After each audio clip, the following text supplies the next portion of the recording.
Olá, boa noite. Estamos aqui hoje, eu e Ranicelli. Boa noite, Rani. Boa noite, Fábio. Boa noite, Cláudio. E nós estamos aqui hoje no nosso podcast retomando o estudo, né, do livro O Despertar do Espírito, de Joana de Ângeles. Nós tivemos uma pausa. Nessa pausa, nós falamos sobre o periódico, né, o Mensageiro. E foi um momento de muito valor para o nosso podcast, né, porque nós reunimos alguns jovens aqui, algumas pessoas que estavam contribuindo com o podcast e com o periódico, e foi muito bacana. Foi um encontro muito gostoso, né, com esses jovens, e valeu muito a pena. Mas a gente já estava morrendo de saudade de Rani, né? Muito obrigada, gente. Eu passei aí um período, né, pós-operatório com a cirurgia de vesícula, mas tudo bem, agora retomamos aí, né, a participação. Eu também estava com muita saudade, né? Sentindo muita falta. Uhum. É muito bom a gente estar junto aqui, né? E hoje nós vamos iniciar com uma leitura. Essa leitura é muito bacana, que é uma leitura que vai de encontro com o que nós vamos falar hoje. Hoje o nosso tema é autorrealização.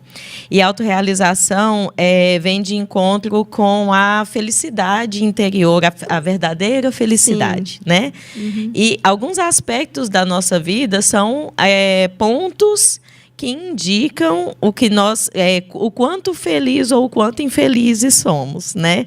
E aí são bases desses aspectos que nós vamos falar através da psicologia de Joana de Ângeles, que é muito interessante, né? A gente vai adentrar em alguns aspectos da psicologia que, como eu não tenho uma propriedade de fala, por não ser uma especialista, uma estudiosa, nós não temos propriedade de fala, porém, a linguagem de Joana de Ângeles, por mais rebuscada que seja, ela traz, mesmo com toda dificuldade de entendimento que nós temos da linguagem da Joana de Ângeles, ela traz com muita clareza, né? E o contexto em que ela coloca essas informações faz com que a gente entenda e perceba o que significa o que ela quer passar. Não, e é muito profundo, assim, cada vez que eu leio, né, eu tenho um entendimento mais apurado, né, daquela parte ali, mas eu fico extasiada, assim, fico muito emocionada com cada coisa que eu leio dela. Eu falo, gente do céu, é isso aqui mesmo.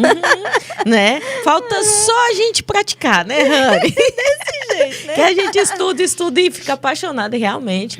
A gente fica encantada, a gente Exatamente. fica... se sente... para mim...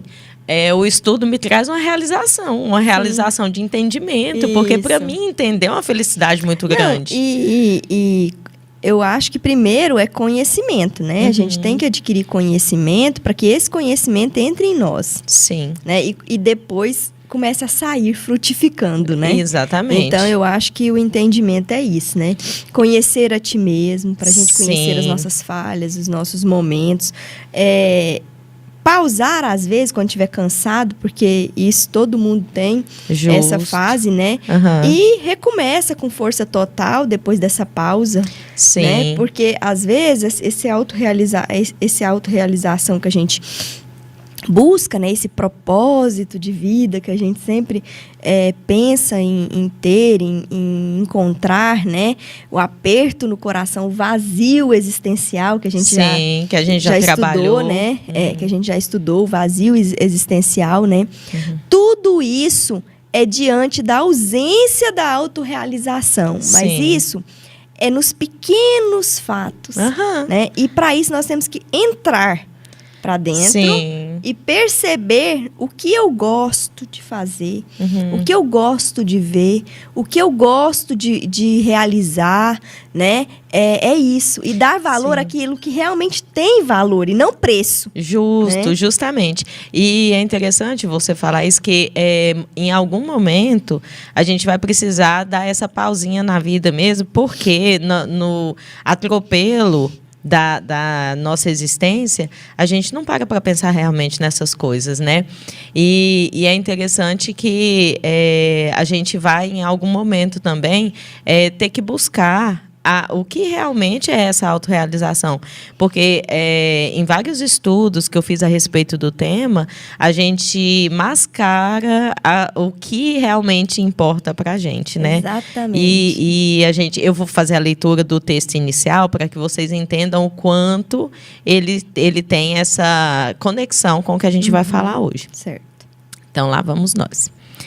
Eu me amo por todas as vezes que ninguém me amou. Eu me respeito por todas as vezes que ninguém me respeitou. Eu me aceito por todas as vezes que as pessoas me julgaram. Eu me abraço por todos os abraços que eu perdi. Eu me beijo por todos os beijos que não me deram. Eu me sustento por tantos momentos difíceis que passei sozinha. Levanto por tantas vezes que caí. Eu me aplaudo por tantas vezes que me levantei. E sorrio pelas tantas vezes que chorei. Mas, acima de tudo, me perdoo por ter acreditado que tudo o que eu precisava estava fora. Agora eu sei que não é assim. E que em mim havia aquele amor, aquele respeito, aquela aceitação, aquele abraço e aquele beijo. Aquele apoio que sempre me levantou e aquele aplauso das minhas próprias mãos que o sorriso me devolveu. Sim, quem eu mais precisava era sempre eu mesma. Só demorei anos para perceber isso. Anos que foram passando e que hoje estão ficando mais leves. Porque hoje eu voltei para casa. Hoje eu estou em mim. Hoje eu voltei para mim. Hoje eu vivo para mim. Hoje eu acredito em mim. Hoje eu me amo. E esse texto é de Jane Deva Abalé. Eu acho que é esse, ou Balé ou Abalé, não sei. E esse é um texto que eu fui recebendo, eu nem sei de onde que veio. Eu fui recebendo esse texto pelo WhatsApp e fui passando para todo mundo. Porque eu achei um texto muito bacana e é um texto assim que nos ajuda a entender também que tanto a transformação para o melhor quanto a manutenção naquilo que me machuca depende de mim. Não, eu achei lindo. Hoje eu voltei para casa. Né? Onde que é a casa? É aqui, né? É dentro. Nós, né? É dentro. Dentro de nós, né? Uhum. Então, achei fantástico. E é isso que nós estávamos conversando antes um pouquinho, né? Do voltar para dentro. Sim. Né? Do se encontrar mesmo. Sim. De verificar o que eu gosto, o que eu não gosto, o que eu quero, o que eu não quero, né? Justamente. Eu sou. Eu quero.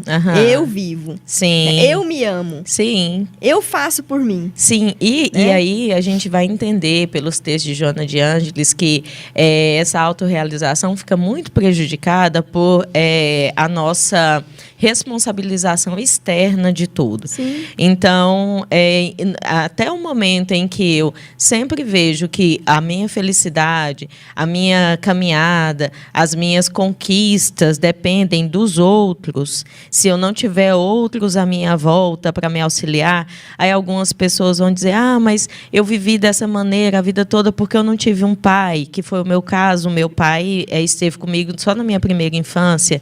Então, né?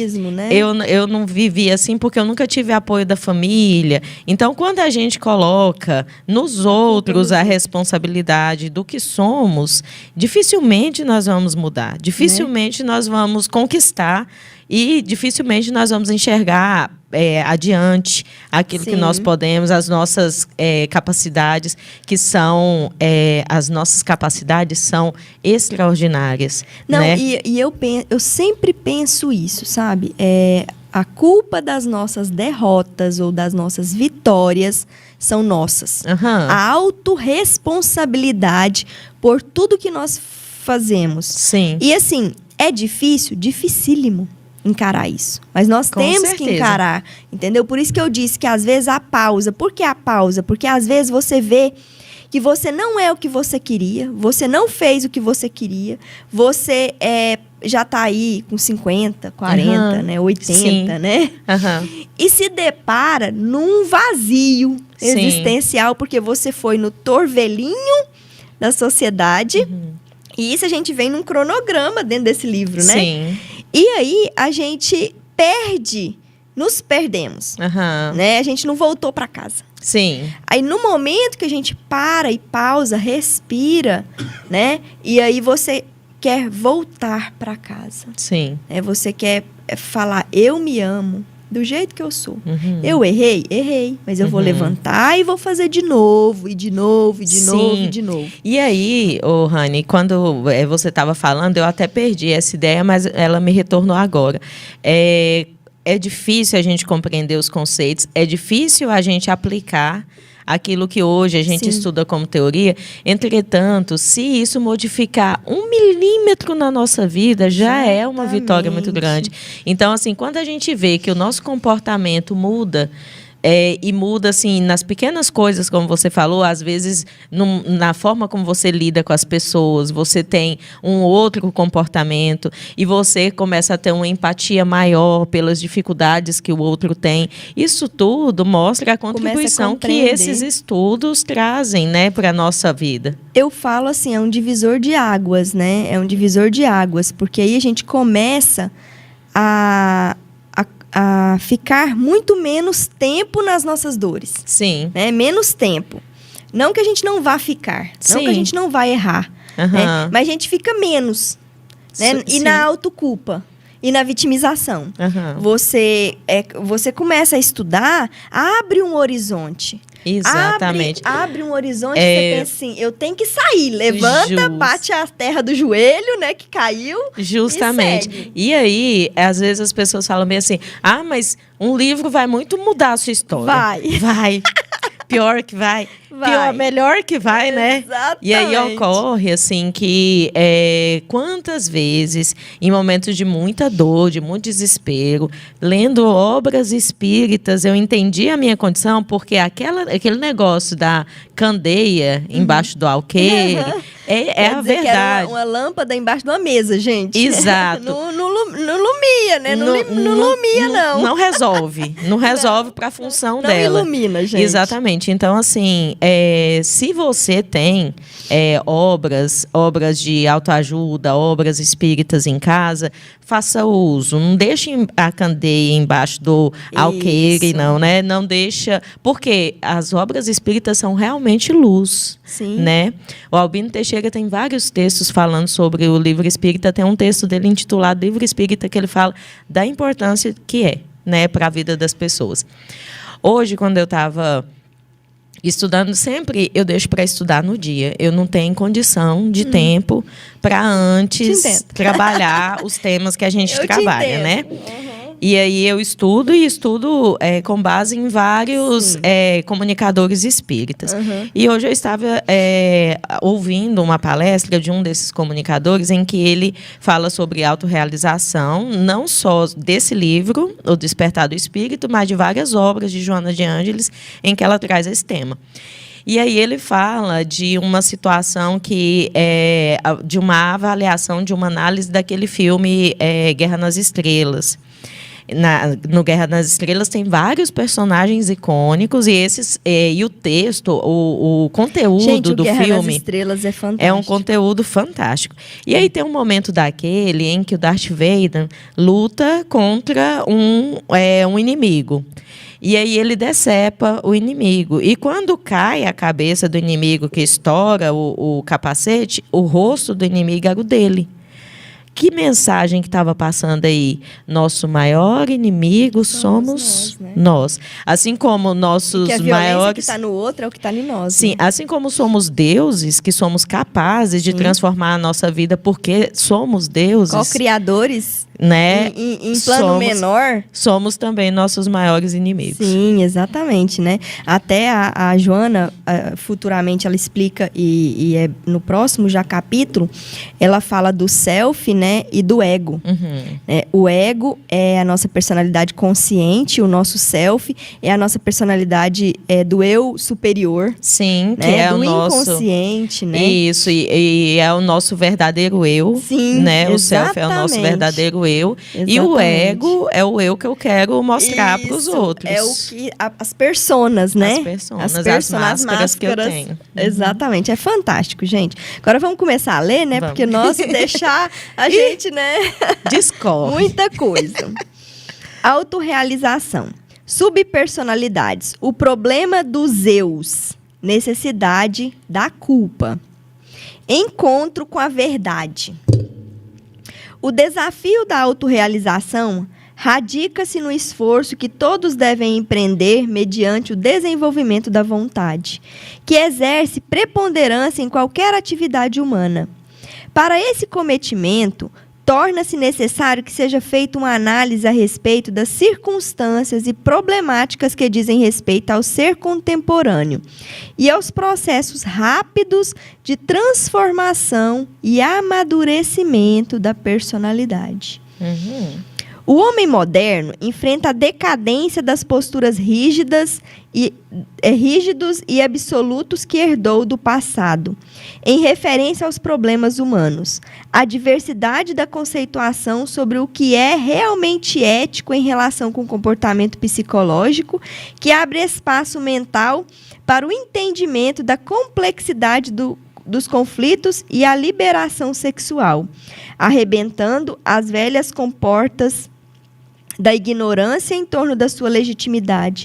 Entre muitos outros fatores, constituem motivação para as fugas espetaculares da realidade, para o surgimento de conturbações profundas que dominam largas faixas da emotividade. Quer dizer assim, gente, que nós somos várias reencarnações, né? Nós temos vários eus em nós mesmos. Por que eus? São personalidades que eu trago de outras reencarnações, né? São personagens mesmo. Sim. Porque hoje eu sou Ranicelli, ontem eu fui Ana, anteontem eu fui Pedro, né? E assim, nós aprendemos, nós viemos de uma bagagem enorme. Sim. E que esses encontros de eus hoje, né, nós devemos perseguir, né, o controle emocional. Né? Isso, e o que é assim bem claro aqui é que o conflito do que nós éramos ontem para o que nós somos hoje é o que causa essa distorção das nossas faixas de emotividade. Nós, apesar de sabermos, através do clareamento da ignorância, nós fomos tirados da ignorância através de várias luzes que vieram para a humanidade. Foram as luzes do iluminismo, por exemplo, que tirou do período da treva da Terra, né, que foi um período que a gente chama de, se não me engano, anos trevosos, anos das trevas. Foi um período em que as pessoas preferiram esconder informações do que ajudar a trazer essas informações. E essas informações... Foi antes do iluminismo, né? Por isso que quando surgiu o iluminismo, chamou iluminismo. Iluminismo por isso. Porque veio a luz às trevas que estavam, Sim, né? era a idade das trevas. Isso. E depois veio o iluminismo. Isso. E aí, e o homem moderno que é colocado aqui, ele saiu desse momento de postulados rígidos e absolutos, como é tratado aqui, porque a realidade ela era tratada com muita rigidez. As pessoas que detinham o conhecimento, que detinham as informações, monopolizavam isso num grupo muito pequeno, que eram as pessoas de poder, né? E é tão interessante, você me lembrou uma pergunta no Livro dos Médiuns, por que o espiritismo era professado na época, que começou na França e tal, né? Uhum. Por pessoas de intelectualidade elevada. Uhum. Aí explicou justamente que porque para se entender e proliferar, teria que começar assim. Sim, justamente. Né? Porque e depois a gente viu vários homens simples, assim como era Chico, sim, que trouxe tanto conhecimento e tanta informação do mundo espiritual para provar para a gente que não dependia exclusivamente de ser intelectual. Isso. Né? Porque espiritualmente ele era intelectual. Isso, exatamente. Né? Espiritualmente ele era adiantado, moralmente, né?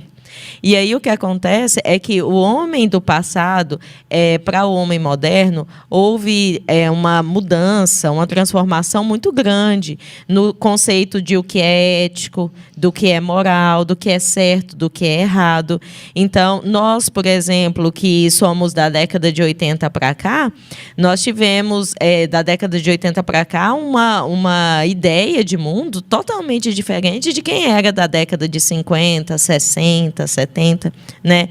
E essa transformação pela qual nós passamos, nós não soubemos ainda mudar a chavinha de forma em que nós temos o equilíbrio dessas informações, o equilíbrio dessas emoções. Nós estamos no momento ainda do conflito do que o que eu quero e o que é certo e o que eu posso. Né? Então, a nossa cabeça está funcionando de forma que tem exatamente, sabe, dos desenhos que tem o demoninho, o capetinha e o anjinho, e que o anjinho fica buzinando na cabeça dele, não faz não, ó, cuidado, e o capetinha faz sim, é bom demais, você vai ser feliz, para de ouvir esse daí, se liberta. Então é isso, e é isso que é esse conflito na nossa cabeça. Ai, ai. Desse tipo, né? Herdeiro das próprias realizações armazenadas nas áreas abissais do inconsciente individual como coletivo, porque, você olha... pulou um pedação. Onde? As pressões psicossociais... tá. As pressões psicossociais desencadeando heranças genéticas adormecidas. Gente, é interessantíssimo esse pedaço. Quando fala assim, pressões psicossociais desencadeando heranças genéticas adormecidas. Quer dizer que, além de nós termos no nosso consciente, né, todas as vidas passadas que nós temos heranças genéticas. Sim. De lembranças de vidas que nossos ancestrais viveram. Sim, e ainda, né? Tem a questão do inconsciente coletivo. Isso, aí eu ia falar, porque, né? Porque aí mais para baixo vai falar sobre isso. Do inconsciente porque coletivo. Daí o que acontece? Por mais que nós progredimos, que nós nos transformemos como seres humanos, indivíduos e sociedade, ainda nós carregamos tabus e dificuldades de sociedades passadas em que nós vivemos. Então, assim, é muito difícil a gente aceitar inovações sem questionar muito, sem trazer para a tona esses medos e esses preconceitos a respeito de vários assuntos. Exatamente. Aí tá aqui, as pressões psicossociais desencadeando heranças genéticas adormecidas desarticulam a conduta emocional mesmo quando os padrões convencionais são estabelecidos em nome da ética e da moral. Os impulsos indomados que predominam em a natureza irrompem com frequência, desestabilizando o sistema nervoso central e comprometendo as estruturas psicológicas e físicas do ser, que estorna entre o desequilíbrio, estertora, né? Estertora entre o desequilíbrio e a aspiração de normalidade. Sim, eu quero ser feliz, mas eu não dou conta de me equilibrar para isso. E aí a minha mente fica o tempo todo nessa briga entre o que eu quero e o que eu posso e o que eu devo, e o que é moral, o que não é moral. E aí aqui fala dos impulsos indomados, porque quando eu ainda não tenho estabelecido exatamente esse equilíbrio, é muito comum que a gente tenha as fraquezas, os impulsos que a gente não consegue controlar. E geralmente, quanto mais rígidos são os padrões, mais esses impulsos são terríveis. Exatamente, né?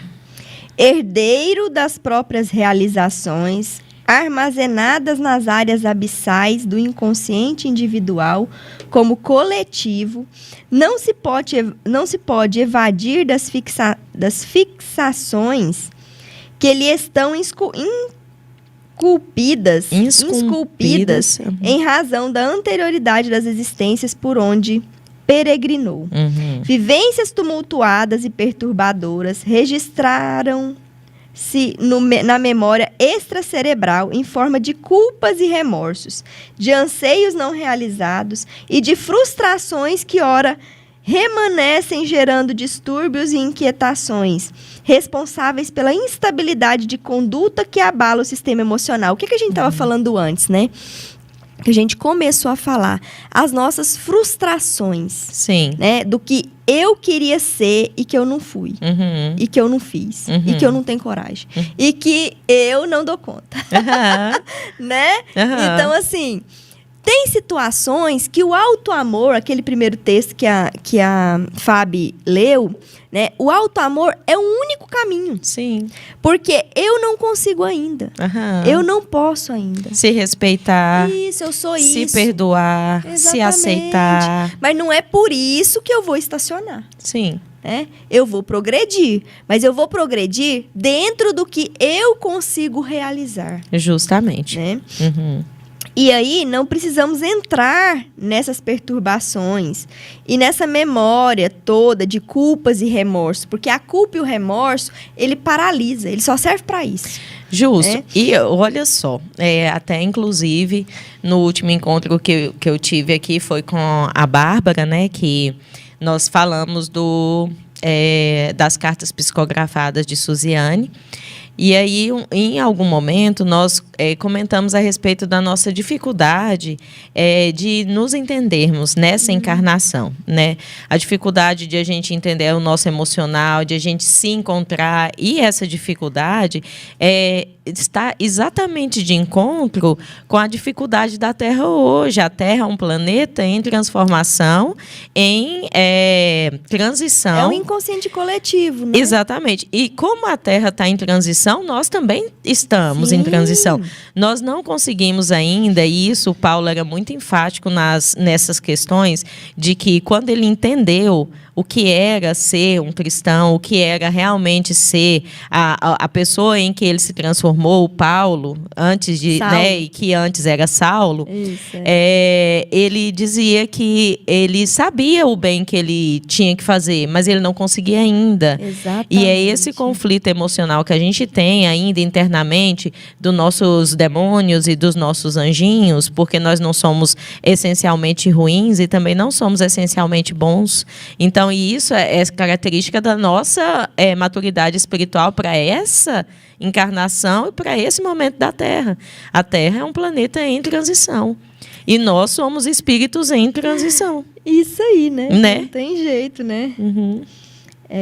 Se eu tiver errado, você me corrige aqui, que eu me perco nesses negócios. Eu também, as letrinhas. Aqui, em frustrações que ora remanescem, gerando distúrbios e inquietações responsáveis pela instabilidade de conduta que abala o sistema emocional. Sim, você pagou a busca da harmonia, a integração de comportamentos díspares em uma unidade bem delineada são o ideal da psicossíntese. Olha, aqui está falando a busca da harmonia. A integração dos comportamentos díspares. O que é? É colocar todos os nossos comportamentos em um só. Sim. Tipo assim, aí... tentar fazer... integrar. Isso, e integrar. Aí, essa integração, Rani, é importante a gente entender, em uma unidade bem delineada, é importante a gente entender que nós somos seres que não somos, como eu disse, não somos só amor. Nós ideal não somos... da psicossíntese, quer dizer, ideal, também não é o que não é o que a gente consegue ainda, não. Exatamente. Aí o que acontece é que nós não somos seres que somos só amor, nós não somos seres que somos só ódio, mas nós temos. Nós temos a raiva, nós temos a tristeza, nós temos o medo. Então, são emoções que, como a gente ainda não conseguiu trabalhar de forma respeitosa com nós mesmos, de forma sincera, honesta com nós mesmos, o que a gente faz? A gente supre essas emoções, a gente esconde elas, a gente abafa elas, a gente quer... Eu não quero ser uma pessoa odiosa, eu não quero ser uma pessoa covarde, medrosa, eu não quero ser uma pessoa que é melancólica, que as pessoas não se agradam de estar do meu lado. E aí eu vou camuflando essas emoções. E o livro, O Cultivo das Emoções, traz muito bem esse trabalho de aceitação e acolhimento. Inclusive, um dia desses do nosso podcast, eu eu li um texto que falava sobre essa aceitação das nossas sombras. Enquanto eu não me identifico com as minhas sombras, enquanto eu não as aceito, enquanto eu não respeito a pessoa que sou boa e ruim, eu não consigo essa harmonia, essa integração de comportamentos. Porque os nossos comportamentos são díspares. Aquele yin e yang japonês é perfeito para a nossa natureza espiritual. Nem tudo que é totalmente bom é totalmente bom. Sempre tem algo de ruim. Nem tudo que é totalmente ruim é totalmente ruim. Sempre tem algo de bom. Exatamente. E assim, a gente tem que pensar também que assim, por mais que nós tenhamos essas oscilações, eu me conheço. Por isso que é importante o conhecimento e não ficar disfarçando e tentando ser o que não é. Sim. Né? Porque aí você não encara quem você é, para que você mude, para que você faça uma conduta olha, eu tenho erros. Eu tenho acertos. Sim. Eu sou isso. Sim. E esse texto que a gente trouxe inicial aqui mostra um comportamento totalmente maduro quanto ao que eu sou. Exatamente. Né? Porque eu não posso, por exemplo, me respeitar, me amar, me cuidar, quando eu penso que isso depende do outro fazer. Que tipo de ser, que existência é essa que eu entendo que eu só existo se o outro puder cuidar de mim, se o outro puder me amar, entendeu? Então, quando eu percebo que estar bem com isso, estar resolvido com isso na minha vida, é uma questão de eu buscar isso, é outra história, né? É onde eu começo a me organizar para me harmonizar, a entender os meus conflitos, a entender por que os outros se conflitam comigo, e assim vai. Conscientizando o eu profundo a respeito das suas não detectadas possibilidades de crescimento e autoidentificação, toma-se indispensáveis a aceitação do compromisso de dinamização da vontade, desenvolvendo-lhe os recursos valiosos que se encontram desconsiderados. Por outro lado, a canalização correta dos impulsos sexuais, transmutando-os quando em excesso ou diante de qualquer impedimento de realização que planifique, como processo psicoterapêutico, é essencial para uma existência saudável. Porque aqui, gente, falou dos impulsos sexuais. Sim. Né? Porque aí está o ponto das maiores perturbações. Justamente. Né? Inclusive, quando lá, anteriormente, fala dos nossos impulsos, que são mais difíceis de controlar, dentro desse quadro de desequilíbrio, os piores impulsos, os mais difíceis, são os impulsos sexuais, né? Exatamente. E a gente estudou isso lá no Vida e Sexo, do Emmanuel. E aí, a gente vê que hoje é a maior dificuldade estar no equilíbrio, encontrar um equilíbrio para essas tendências sexuais, esses impulsos sexuais, que são ligados muito ao primitivismo, né? Por quê? Porque a gente não consegue encontrar o equilíbrio, porque ou você recusa, né? Eu não quero, eu não faço, eu não isso, eu não aquilo, né? E tal, ou você desregra demais. Justo. Né? Justamente. Então, é difícil encontrar ali um ponto, né? Realmente de equilíbrio nesse caso. Por isso que ela citou tão explícito, né? Transmutando-os quando em excesso ou diante qualquer impedimento de realização que planifique como processo psicoterapêutico é essencial para uma existência saudável. À exceção dos pacientes vitimados por patologias graves, a maioria das ocorrências conflitivas e ameaçadoras pode ser perfeitamente trabalhada com o esforço honesto do indivíduo. E quando se apresentem esses tormentos, com mais rigor, a ajuda da terapeuta se torna valiosa, proporcionando o encontro com o equilíbrio. Então, está falando que se tiver uma vontade de se curar, de se equilibrar, você consegue. Claro que com exceções das patologias, né? Sim, existem patologias graves em que os indivíduos vão ter progressos diferentes quem não tem. E aí são pessoas que realmente têm uma estrutura cerebral diferente. Justamente. Né? Que nasceram assim, não são espíritos assim, gente. Exatamente. Nasceram assim. Então, assim, a gente cita aqui, né, algumas patologias que às vezes limitantes, né? A síndrome de Down, o autismo, né? São patologias que são mais difíceis de trabalhar quanto à questão do entendimento, né? Exatamente. Mas, de toda forma, a gente não pode nem generalizar, porque, como eu disse, são patologias em que eles terão progressos diferentes de quem não tem patologia. Nem mais, nem menos. Existem muitos que têm patologias, como você citou, que dão lições de vida e que são indivíduos muito melhores moralmente do que pessoas sem nenhuma patologia. Sim, né? Sim. E aí tem também os processos de estado vegetativo, né? Justo. São processos que limitam o cérebro, né? Sim, e aí aqui fala que a ajuda terapêutica se torna valiosa. A ajuda do terapeuta, né? A ajuda terapêutica. Então, não tem nenhum, nem dois, nem três. Existem inúmeros tipos de terapias. Inúmeros. Existem terapias que são que você consegue trabalhar online. Existem terapias pagas, existem terapias gratuitas, existem terapias atendimentos cognitivas com psicologia. Sim. Existem terapias alternativas. Existem as terapias relacionadas à espiritualidade. Sim. E aí, então, as pessoas elas precisam procurar aquilo que encaixa porque ou eu permaneço, mantenho estagnado no sofrimento que me aflige e muitas vezes, para muitas pessoas, estar estagnado na zona de conforto é melhor. Né? Então, muitas pessoas preferem a condição da dificuldade, da reclamação. São pessoas que querem viver dessa forma. Exatamente. E eu acredito assim. É assim que eu imagino. A gente só sai de um tormento, como foi colocado aqui, de um sofrimento, quando ele se torna insuportável para mim.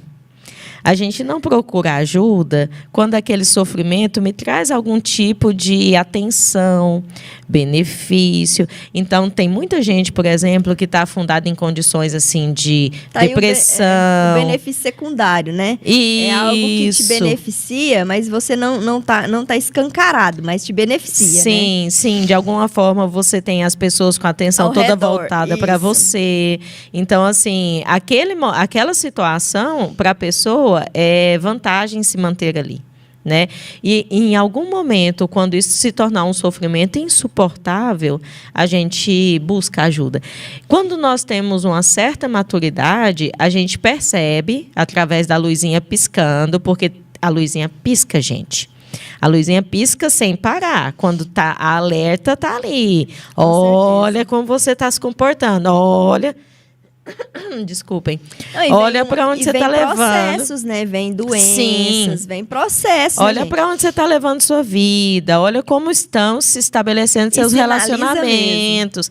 A luzinha pisca. Se você tem um mínimo de maturidade, você busca, antes de entrar numa crise insuportável, você vai buscar ajuda. Né? Quando a gente tem um mínimo de humildade, de olhar para si e perceber, eu preciso de ajuda agora, eu preciso de ajuda. Mas, do contrário, se a pessoa tem um pouquinho de benefício com aquilo ali, ela não sai disso. E aí, gente, infelizmente, nós não temos muito o que fazer. Por quê? Por mais, né, que exista todas essas terapias de ajuda, o atendimento fraterno é um caminho de auxílio, né? Por mais que exista, depende da maturidade da pessoa chegar nesse ponto de ela entender que ela precisa transformar algo nela para se melhorar, né? E não é todo mundo que chegou nesse ponto. E aí, para a gente também ter maturidade, a gente que está de fora, nós como atendentes, por exemplo, atender uma pessoa que não quer, na verdade, não quer ajuda. A pessoa não quer fazer isso na vida dela para melhorar a condição dela. para a gente também é difícil ter essa maturidade de entender que é quando houver o tempo dela. Quando a gente está na situação familiar com pessoas muito conflituosas, difíceis, problemáticas e tal, a gente tem dificuldade também para entender que, por mais que a gente cerque ela de tudo que é possível para ela se tornar uma pessoa realizada, ela tem que querer. Exatamente. Não adianta. Primeiro passo, né? Uhum. A problemática mais grave a exteriorizar-se nas condutas conflitivas é a teimosia do paciente em admitir-se necessitado de apoio. Pronto. Que acabamos de falar, né? Dispondo-se naturalmente a conveniente terapia. O discernimento obnubilado, decorrência natural da patologia existente, faz que seja renitente em aceitar a lógica do tratamento, supondo-se depreciado ou sob perseguições daquele que não lhe compreendem um mecanismo equivocado de lógica. Por quê, gente? Sim. Patologia, porque no estudo de psicologia tem ali as disfunções, né, da personalidade, Sim. as disfunções que eles colocam nomes, comportamentais. né? Isso, que eles colocam nomes. E aí isso eles dão o nome de patologias também. Né? E aí dentro desse processo, aqui diz que é difícil a pessoa encarar que ela precisa de ajuda. Exatamente. E aqui, quando fala bem assim, ó, discernimento obnubilado, que coisa estranha, né, gente? Aqui está dizendo que nós camuflamos o que somos a tal ponto que a gente tem um discernimento, uma lógica que para nós é lógico. Para nós está lógico. O profissional vai te dizer que não. Mas para nós está lógico. Que aquilo que está acontecendo tem uma razão, isso e aquilo. Ou seja, o discernimento meio camuflado, obnubilado, é meio camuflado. Tem uma nuvenzinha ali, ó. É nublado. Né? Tem uma nuvenzinha ali, ó, fingindo que eu não tô vendo o que está acontecendo, entendeu? E aí, a gente, nessa condição, a gente quer se colocar numa lógica de que não precisa, eu não preciso de ajuda, eu não preciso de tratamento, isso que acontece comigo não é uma patologia, não é uma disfunção, não é um desequilíbrio, né? Exatamente. E aí a pessoa fala, né? Eu não tenho problema nenhum. E aí joga assim, as crises é sempre algo externo que provoca que e nunca as interno. próprias sombras. Exatamente.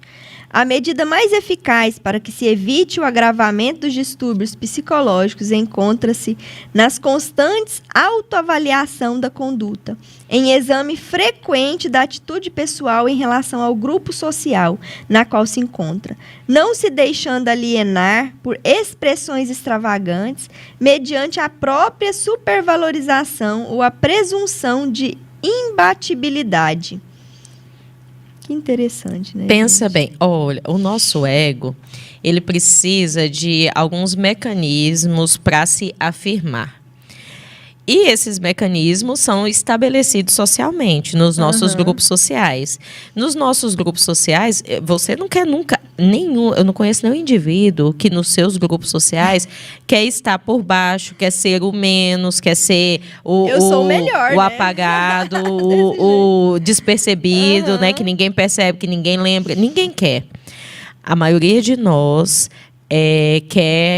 tem como mecanismos de inflar o ego a adoração do outro, a percepção do outro, o outro saber e te julgar melhor e te colocar numa condição de ser melhor do que os outros. Essa carência que nós temos, nós podemos cair numa condição de muita dificuldade de entendimento da nossa realidade quando isso não é estabelecido. Quando as pessoas colocam a gente no lugar da gente, quando as pessoas estabelecem com a gente uma relação que não é uma relação de que você é o adorado, que você é o melhor, né?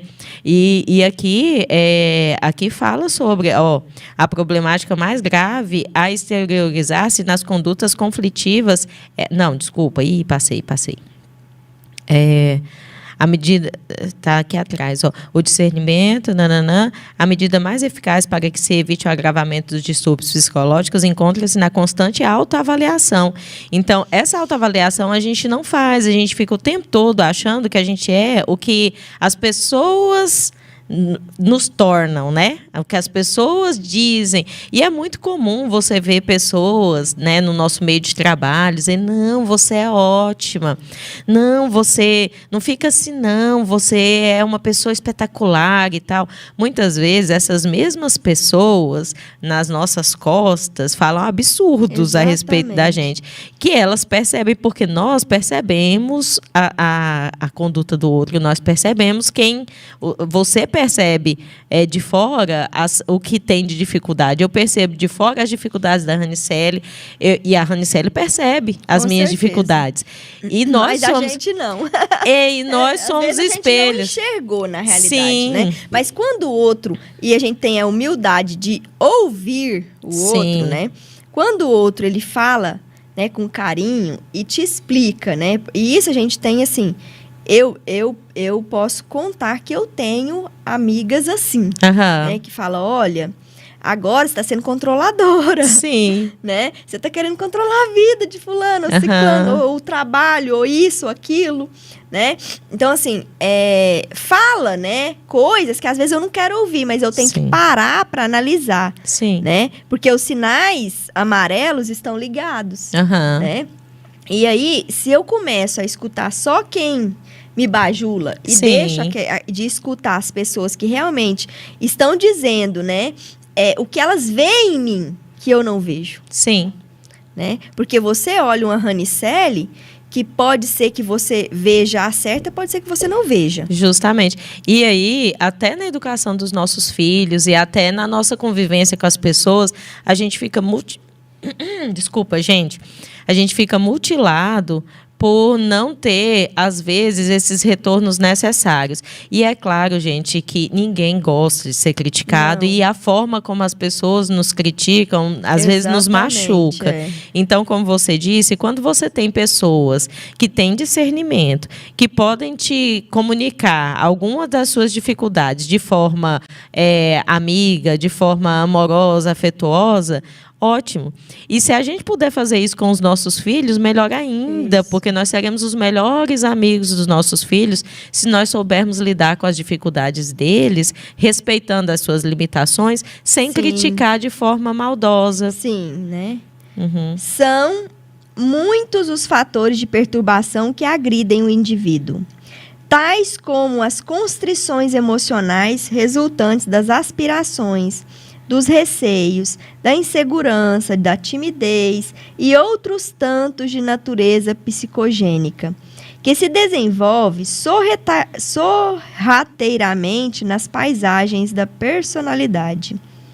Olha que interessante, né, gente? Falou que são tantas as perturbações, né? Sim. A própria personalidade, não poucas vezes apresentando-se fragilizada, fragmenta-se e dá surgimento a vários eus, que ora se sobrepõem ao ego, ora se caracterizam com identidade dominante. Aí a gente falou, né, gente? A gente estava falando sobre as máscaras, as personalidades, Justo. né? Porque fragmenta por quê? Você lembra que, o texto antes um pouquinho falou que a solução é que a gente faça uma união do que nós somos, certo? Sim, uma integração. E uma integração. Integração dos nossos eus. Dos nossos eus, né? Certo? Então, se torna um, certo? Isso. Quando fragmenta, ela divide. Sim, e aí a personalidade nossa, com todos esses conflitos, inseguranças, receios, vivências, experiências passadas, experiências atuais e tal, ela se torna fragilizada aí pode fragmentar. Isso. Aí, fragmentando, nós viramos vários eus. O que é vários eus? Eu, Ranicelli, para Fabi, eu, Ranicelli, para o Cláudio, eu, Ranicelli, entendeu? Nos grupos sociais diferentes, eu sou uma personalidade. Eu começo a não ser eu somente. Eu começo a ser uma pessoa para Fabi, uma pessoa no meu grupo social, uma pessoa no meu trabalho, uma pessoa na minha família. Sim. Né? E aí é que tá os desequilíbrios. Porque eu não... E na realidade, às vezes, eu não sou nenhum daqueles. Né? Justamente. Eu ainda mascaro tanto que eu nem me conheço. Sim. Exatamente. E o chamado aqui é para o retorno à casa. À casa, a entender quem eu sou, né? E por que eu sou, como eu posso me transformar para ser um indivíduo melhor moralmente, né? Exatamente. Então, assim, vamos retornar para nossa casa. O que é? Vamos dar uma pausa, respirar, pensar quem sou eu, que conduta que eu tenho, onde eu quero chegar, né, com essa atitude. Sim. É isso. Por isso que a meditação, ela é um hábito muito importante, né? Parar Sim. ali 10 minutos, 15 minutos, respirar, fazer as respirações, esvaziar a mente, para que você descubra o que vem. Sim. Né? Sim, e a gente estava comentando sobre a importância de você olhar para dentro, buscar terapias.